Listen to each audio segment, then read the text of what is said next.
ಕದನ ವಿರಾಮ ಘೋಷಣೆ ಆದ ನಂತರದಲ್ಲಿ ಮಲ್ಲಿಕಾರ್ಜುನ ಖರ್ಗೆ ಅವರು ಒಂದು ಹೇಳಿಕೆ ಕೊಟ್ಟಿದ್ರು, ಸರ್ವ ಪಕ್ಷಗಳ ಸಭೆಯನ್ನ ಕರಿಬೇಕು, ಅಮೆರಿಕದ ಒತ್ತಡದಿಂದ ಹಾಗಾದ್ರೆ ಕದನ ವಿರಾಮ ಘೋಷಣೆ ಆಗಿದೆಯಾ ಅಂತ.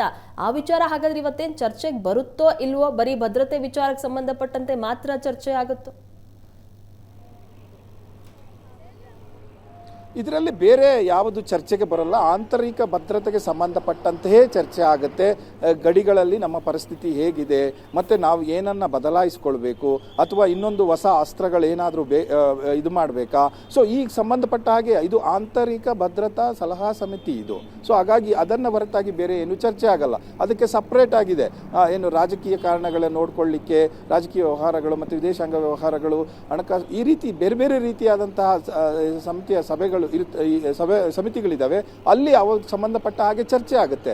ಸೊ ಅದರ ಜೊತೆಗೆ ಪ್ರಮುಖವಾಗಿ ಇಲ್ಲಿ ಏನು ನಿನ್ನೆ CDS ಸೇರಿದಂತೆ ರಕ್ಷಣಾ ಸಚಿವರ ಒಂದು ವರದಿಯನ್ನು, ಪರಾಮರ್ಶೆ ವರದಿಯನ್ನು ಮಾಡಿದ್ದಾರೆ. ಅದನ್ನು ಇವತ್ತು ಪ್ರೆಸೆಂಟ್ ಮಾಡ್ತಾರೆ. ಹೇಗಿದೆ ಸಿಚುಯೇಷನ್ನು, ಅಥವಾ ಇನ್ನೇನಾದರೂ ಬದಲಾವಣೆಗಳು ಮಾಡ್ಕೋಬೇಕಾ, ನಮ್ಮ ತಂತ್ರಗಾರಿಕೆಯಲ್ಲಿ ಬದಲಾವಣೆ ಆಗಬೇಕಾ, ಅಥವಾ ಇನ್ನೇನಾದರೂ ಆ ಕಡೆಯಿಂದ ಬೇರೆ ಬೇರೆ ಈಗ IB ಎಲ್ಲ ಇನ್ಪುಟ್ಸಿಂದ ಬೇರೆ ಬೇರೆ ಏನಾದರೂ ಇನ್ಪುಟ್ ಬಂದಿದೆಯಾ, ಅಥವಾ ಮುಂದಿನ ಹೆಜ್ಜೆ ಹೇಗಿರಬೇಕು ಅನ್ನುವಂಥದ್ದು ಇದೆಯಾ. ಸೊ ಇವೆಲ್ಲ ವಿಚಾರಗಳನ್ನು ಕೂಡ ಈ ಸಭೆಯಲ್ಲಿ ಚರ್ಚೆ ಆಗುತ್ತೆ. ಆಂತರಿಕ ಭದ್ರತೆ, ದೇಶದ ಆಂತರಿಕ ಭದ್ರತೆಗೆ ಕುರಿತಾಗಿಯೇ ಚರ್ಚೆ ಆಗುವಂಥದ್ದು, ಮತ್ತು ನಮ್ಮಲ್ಲಿ ಏನಾದರೂ ಬದಲಾವಣೆಗಳು ಮಾಡ್ಕೋಬೇಕಾ ಅನ್ನುವಂಥದ್ದು. ಯಾಕಂದರೆ ಈ ಆಂತರಿಕ ಭದ್ರತಾ ಸಮಿತಿಗೆ ಇನ್ಪುಟ್ ಕೊಡುವಂಥದ್ದು ಎಲ್ಲವೂ ಕೂಡ ಸೇನೆಯ ಇನ್ಪುಟ್ಟನ್ನು ಬಳಸ್ಕೊಂಡು, ಮತ್ತು ನಮ್ಮ ಇಂಟೆಲಿಜೆನ್ಸಿ ಏಜೆನ್ಸಿಗಳ ಇನ್ಪುಟ್ಟನ್ನು ಬಳಸ್ಕೊಂಡು ಅವರು ಬೇರೆ ರೀತಿಯ ತಂತ್ರಗಾರಿಕೆ ವ್ಯೂಹ ರಚನೆ ಮಾಡುವಂಥದ್ದು ಎಲ್ಲವೂ ಕೂಡ ನಡೆಯುತ್ತೆ.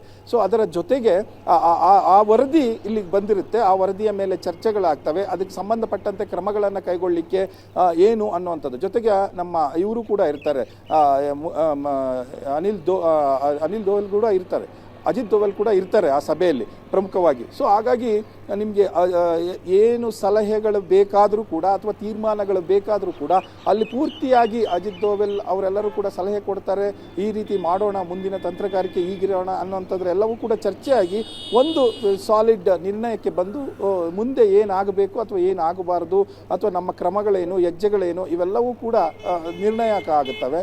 ಮತ್ತು ಕಳೆದ ಏನು ನಾವು ಮಾಡಿರುವಂತಹ ಸಾಧನೆ ಏನಿದೆ ಅದರ ಬಗ್ಗೆಯೂ ಕೂಡ ಪರಾಮರ್ಶೆ ನಡೆಯುತ್ತೆ. ಓಕೆ, ಥ್ಯಾಂಕ್ ಯು ಮಂಜು ನಿಮ್ಮೆಲ್ಲ ಡೀಟೇಲ್ಸ್ಗಾಗಿ.